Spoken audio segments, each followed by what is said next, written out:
long before you were able to prompt AI to think for you, it was teaching you how to think and you don't even realize it. The posts in your feed, that is AI too. And I mean, you look at the Ring ad you mentioned is interesting because it's the same technology that people use to tag their friends on Facebook. It Like put a this little stuff. box over their head. Oh yeah, like this stuff isn't new.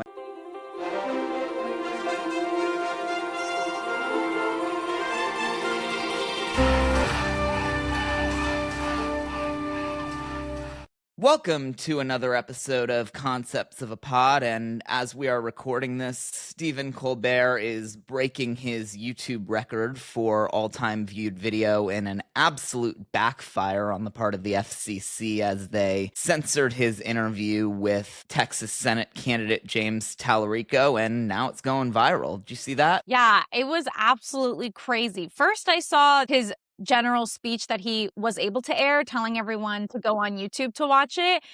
And I was kind of flabbergasted. They keep coming after just any kind of loophole they can find to get Democrats away from the spotlight, to try to disenfranchise our voters. I mean, you name it. And this is just a part of it. Oh, yeah, and I think the fact that he was able to tell people to go to YouTube but not allowed to show it on the episode was fascinating and really says a lot about the state of media distribution, which I think we've talked a lot about in the country and in the world right now with the way social media algorithms have really changed the game in pretty much every way in terms of who sees what. And it's interesting. Do you think, even though it's the most viewed video of all time on his YouTube channel, do you think the same people are seeing it, or do you think it's self-censoring into an echo chamber? That's a great question. I am inclined to believe, because it is something that has caused a lot of engagement just overall regarding discourse on platforms and everything like that. I do think it's reached a new audience. I want to say, like, just from not being on their analytics team or anything like that, it does seem like it's reaching a lot of different people. I mean, I've already seen like 2 people I know repost it who don't work in politics. So I'm Interesting. hopeful. Yeah, I am hopeful that it's not being pigeonholed too bad, but I think just telling people directly to go someplace and then going there also kind of helps boost it in its own right. It's interesting, though, and I think one other element to add to this, too, is censorship is fundamentally un-American. And I think a couple times now, the Trump people have kind of misjudged that element of their grasp on our society, especially since a big part of the people who put them in power were the Elon Musk free speech coalition and a lot of libertarians too. So I think you're right. I think part of the reason this is breaking containment is because they censored it. And it's really funny because honestly, if they had just let Colbert interview James Tallarico, we wouldn't be talking about it. Nobody would be. I probably wouldn't have even watched it, to be honest. I No, me work so either. much all day. You and I consume so much political content. It would have just been like a blip. Yeah, no, it's, I mean, one of many interviews leading up to a Senate primary coming up very soon, and people should be paying attention. But honestly, I think this just boosted Tallarico in that primary in a massive way, which kind of turns things on its head and makes you question how much of what the Republicans are doing is strategy versus just some semblance of appearance of it. Yeah, I completely agree. I think the state of unease that we're seeing comes directly from the fact that they know what they're doing, and the fact that they have their Project 2025 little guidebook and it's telling them how to go about things, but they are so stuck in, well, especially Trump. He is so used to people just letting him do what he wants to do and backing him no matter what. Yeah. And I think he's really been struggling, especially since, I want to say, he sent the National Guard into DC and LA and even Chicago last summer. I think he's starting to slowly but surely kind of realize, oh shit, they are not cool with this. Maybe they're not cool with every single thing I say. So they're, like you said, they're learning that the hard way right now. Oh, yeah. And I mean, Trump's always been his reality host self. He'll just throw anyone to the wolves when it's not going well. But you're right, that really does speak to the uncertainty. And I think those feelings of uncertainty right now in the world are beyond anything anyone can really articulate as to why, and whether it's the political upheaval, just the changes in AI and the advances that come with everything that is coming out and being talked about at length and very virally on, especially on Twitter, where Yeah. AI sycophants and skeptics are arguing constantly. But I found it really interesting. I saw this morning that, and I hadn't heard of this metric before, but the World Uncertainty Index, which I think is just economists measuring how uncertain they are of the future of things, is at an all-time high right now. People have, even the economists have no idea what's going on in the markets and whether or not that's the AI bubble or the crypto crash. It really, I think, has a lot of people uneasy in ways they can't articulate why. And meanwhile, our administration's focused on whether or not a late night comedy host can host a Senate candidate. Yeah, and people are definitely, like you said, feeling uneasy, not knowing why. But part of that not knowing why is not being able to really do anything about it. Yeah. I think a lot of it has to do with the fact that ChatGPT has been around for about 3-ish or 4 years now, depending on how you want to look at when AI really started and started becoming predominant in our culture. But I think I've had a lot of friends as well who are, thinking about moving to Europe because they're worried about the surveillance state and Hmm. authoritarianism in the United States, and they just want to leave. And the more that we continue to do this work and fight back against what's going on, and I mean, we'll talk about this more, but like when we see Ring advertisements, basically advertising watching you and being able to identify you anywhere you are in the world, that's not something that's solely American. These places, or these organizations, these companies, they are also selling this stuff internationally. They're not just selling it to the DHS, but it's just another layer of there really is no escape from it. You can't just escape your country. There is no refugee status from AI, it feels like, at this point in time. And that's going to have some dire consequences. But at the same time, if we don't adapt with it, it's going to have even probably worse consequences, in my opinion. Oh yeah, and I think I know you mentioned the release of ChatGPT as kind of the marker moment, but I would actually argue that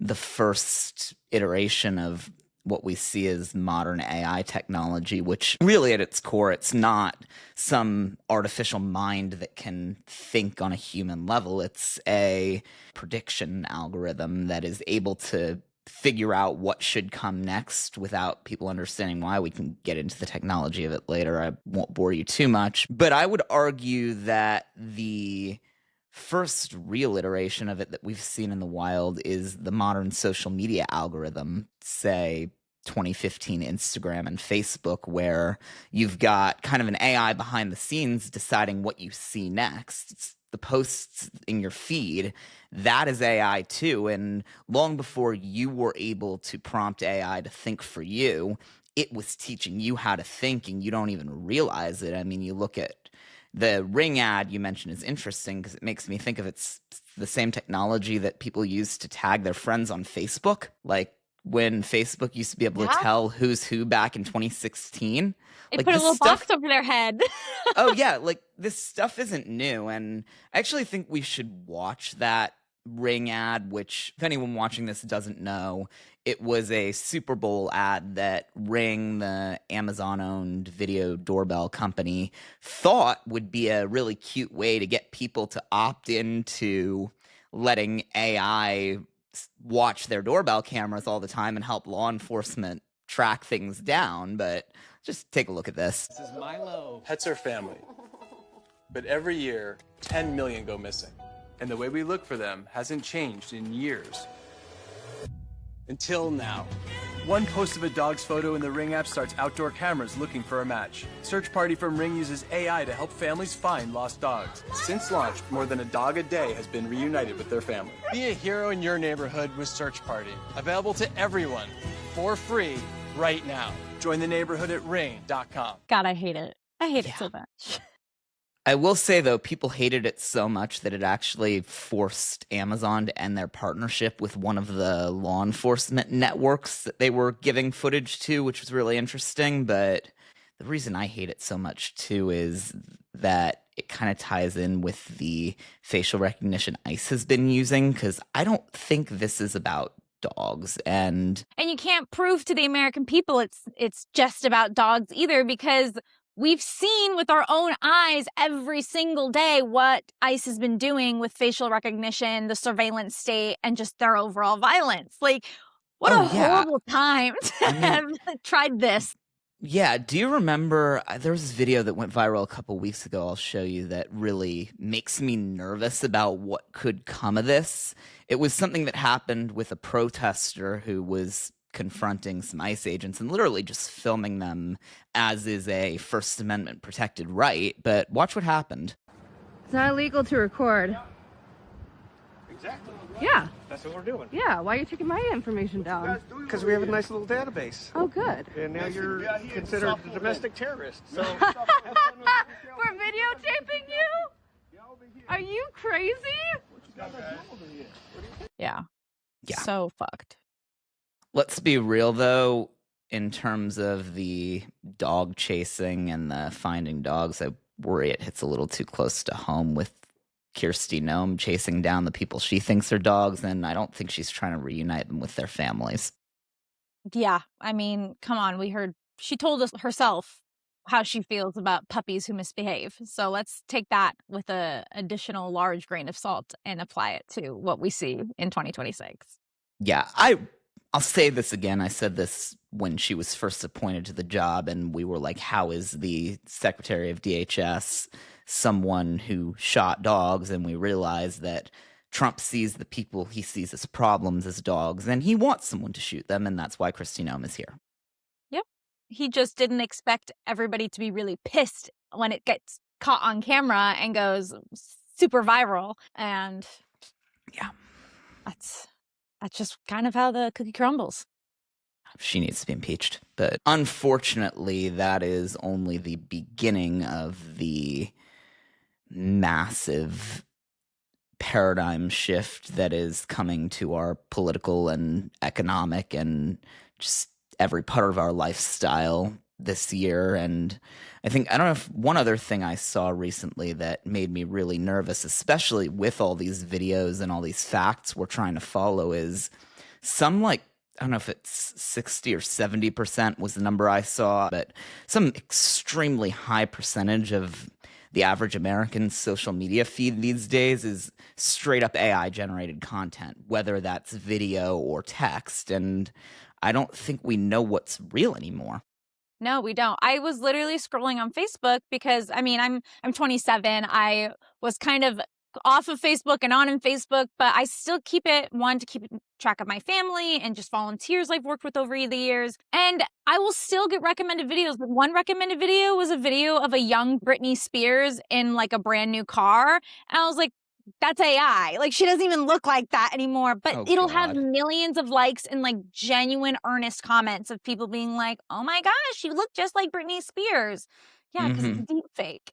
Yeah, the comments are hilarious. How many of those comments are AI generated too, do we want to know? And you have no idea what you're reading and whether or not it's real. But exactly. I think what scared me even more than the content, because I find myself now just unfortunately skeptical of everything, and I assume it's AI until I prove otherwise to myself. Because what scared me was actually a video I saw, and now I've seen several of them on my feed, advertising AI avatar creators, where it's showing how a user, an AI developer, someone who works on the back end, can upload either a script or even just a prompt describing what they want some avatar to say, and they can literally pick the face and voice of the person they want to say it and just generate a video. And I've even seen there was one piece of software that offered motion capture, and someone was using it to AI generate fake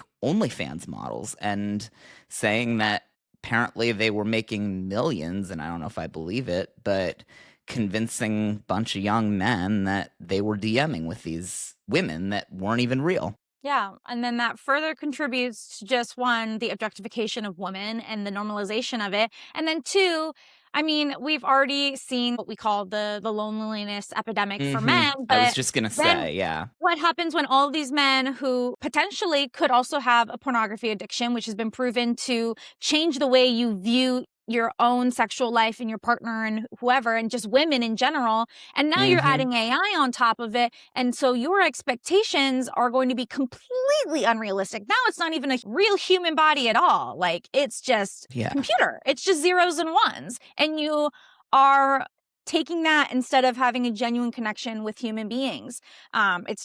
It's disastrous, honestly. And it's really, Oh, yeah. The crash out these men are going to have when, I mean, it's already on a similar but different vein. I don't know if you saw the whole kind of story with OpenAI depreciating one of their old AI models because they're advancing their computers, and people are freaking out because they built these parasocial relationships with this specific generation of AI that was able to kind of have a personality or mimic one, because let's be clear, it doesn't have a personality. It just picks the words that a human would expect to read if it did have a personality, because it's a mimicking engine. yep, exactly. And wasn't that because a ton of parents are beginning to sue because their children are committing suicide and Yes. all of this other horrific stuff that their chatbots are encouraging, which is part of the reason why ChatGPT had to take a little bit of that personalization out in the first place. Oh, yeah. No, it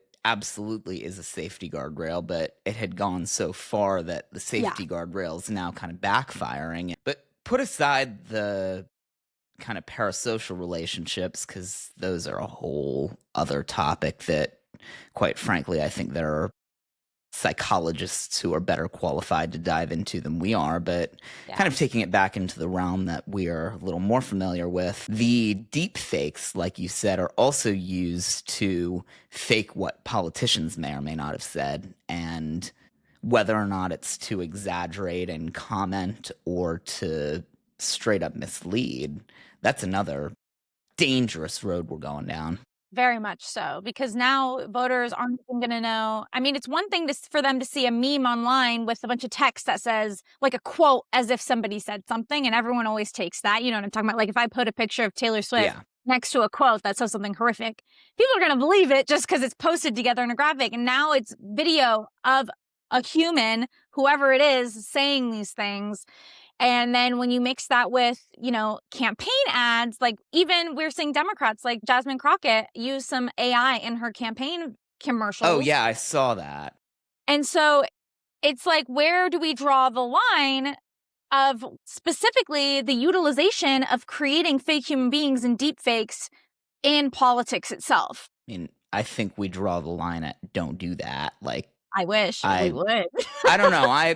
And kind of my hard line on AI use, because to be fully transparent here, and I think as we have this conversation, it is very important to point out that we are not Luddites on AI. But I think something we can put a hard line on is putting out content that has not been written or recorded in our own voices. And it's going to make things harder for us because, quite frankly, some of the reasons people are doing so well online is that they are constantly pumping out content using AI. But made me think of an old West Wing episode when they were doing a presidential primary, and one of the kind of lower budget candidates at the time was trying to figure out, he had enough money to buy one ad, and he was trying to figure out what to say with it, what attack ad to run that would get him the attention he needed to go viral. Or to go viral in to optimize the early 2000s. Yeah, to go viral on the 24-hour news cycle, like to go viral on CNN when that was a thing.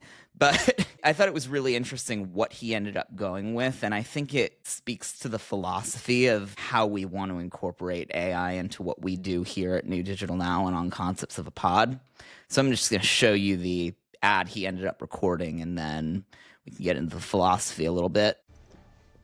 Good evening. I'm running for president.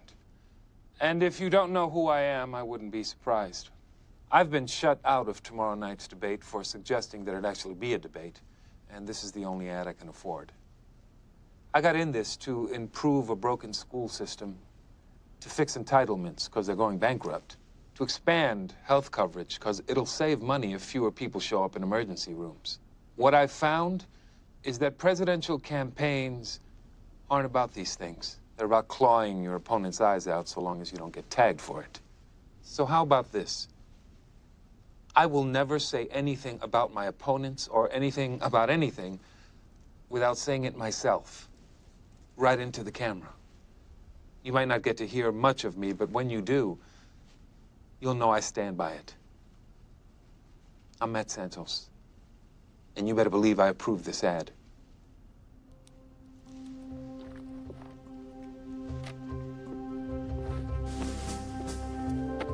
Love it. Yeah. Yeah. And I think that's kind of the philosophy we want to take here. We may use this technology, and we certainly will experiment with this technology to find ways that it can help us amplify our reach and be better receptive to the messages coming in. But I think the promises that we need to make to you, all the audience, off the bat are that, first of all, we will not say anything without saying it ourselves. And to the extent that we generate a summary with AI of some content we have, we will review it and make sure we stand by it. Because regardless of how the words are generated, what matters is that the words coming out belong to the person saying them. Because at the end of the day, AI is not sentient. No, it's not. No, it's not. That's for sure. No, it's just an extension of someone's own creative and productive ability. And I mean, it can be used, and we can talk about, and in the last couple minutes of this episode, I think we should talk a little bit about the degree to which it can and is being used to revolutionize, upend, and in some cases decimate workforces. And I think that's important to talk about. But before we do, I just want to reiterate that AI generated content for the purpose of either deception or getting around having to actually put the time and effort into the thought behind the philosophy of what we do and what we have to say about the world, that's a non-starter. AI it's not replacing our brains, and it never will. Nope, it's not in charge. It's not the brain or the heart of our work at all. But on the flip side, I will say, as we are a very small team trying to do a very big thing here, in very selective cases, it has made our lives easier, and it's made things possible that we didn't think possible, specifically with our ability to securely process all of the focus group responses we get and keep them anonymous. Actually, we use a very secure layer that I built personally. But that being said, I think we do need to consider the political implications too of upending such a large workforce. I mean, if I don't need as big of an engineering team as I thought I would, I imagine a startup or even a corporation would be going through the same thing. And even just the layoffs of the anticipated replacement. I mean, even the past year alone, before we saw a lot of these newest iterations when it comes to AI, it still had some issues, and it still does. They are still constantly trying to improve it. So it's important to take into context that it's not the best that it could be. It's still going to constantly make mistakes. Prompting is going to always have to be thorough. And so keeping that in mind, as well as that means our services are going to get worse. If they are replacing human beings with full-on AI products that maybe aren't fully trained yet or aren't capable of doing what they said they are. And a lot of people are already seeing that. We've already seen some companies rehire staff. I mean, look at Doge in 2025 when they would just keyword search something and then fire anybody who used that word and then had to hire a ton of people back.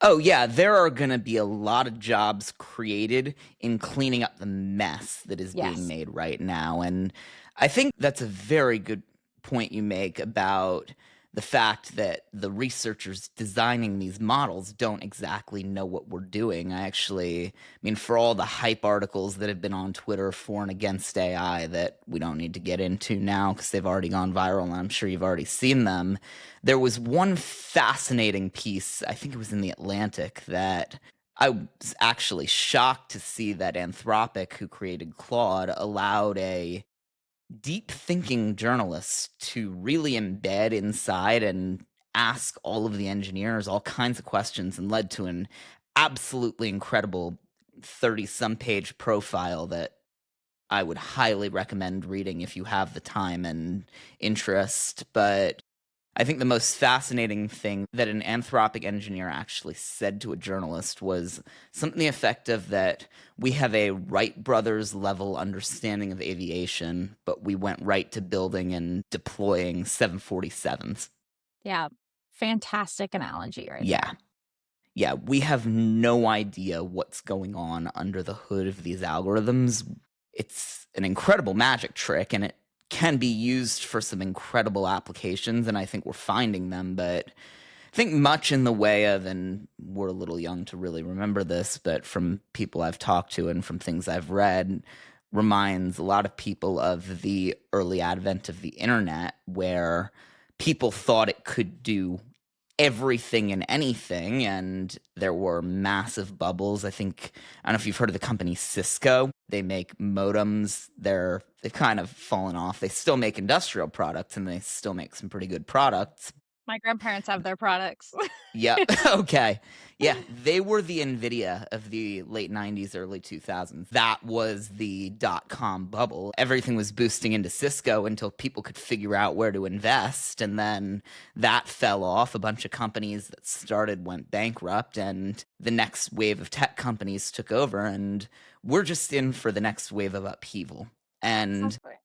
I think we as organizers, as activists, should just be watching that very carefully, watching the lobbying money flowing through it and making sure that we don't fall behind in the technology so that when we hopefully, God willing, make it back into a position of power, we are in a place to get a regulatory handle on this, because that's what's going to come next. Exactly. And New Digital now exists to experiment with this technology responsibly, to collect supporters' input on it, so that we can build the foundation for that in a way that's built by everyday people, not the billionaires who have a vested interest in keeping it all to themselves. Yep, I completely agree. And that's why we also work on understanding it right now. We can't fix everything and clean it all up unless we also have a basis of understanding of what's even going on, like you said. And we will continue to talk about this as it continues to adapt and evolve, but it's something that's just not going away soon. Oh, no, but the one thing we can and must do in the meantime is make sure that no matter how advanced we get with our technology, we remain grounded in reality and keep our communities together offline, because the algorithms, we may feel like we're connected to more people than ever, but they really keep us more fragmented than ever. Exactly. Yep. You want to connect with people. That's the most important thing ever right now, as we continuously see people. I mean, I think we're 30% less social now than we were 20 years ago. And that is directly related to the AI boom and these chatbots and all of these things. So it's important to kind of take a step back while still observing as it continues to grow and change. Oh, yeah, and shameless plug, a great opportunity to do that is March 28th. No King's Day is coming up. We are trying to turn out, along with our national partners, 3.5% of the U.S. population, which, if we do that, political science says we can break Trump's grip on power, and we are well on our way. Back in October, we turned out over 2% of the U.S. population, and Almost that there. was before ICE went and shot and killed 2 American citizens. So Yeah. I really think that the energy is building and things are changing, and thanks to all of our supporters, we're going to be able to do something with it. So stay tuned for more info on No King's Day and all the other great work coming up, thanks to all of our supporters like you. And let us know what you think in the comments and the Q&A, and we will see you next time. Have a good one.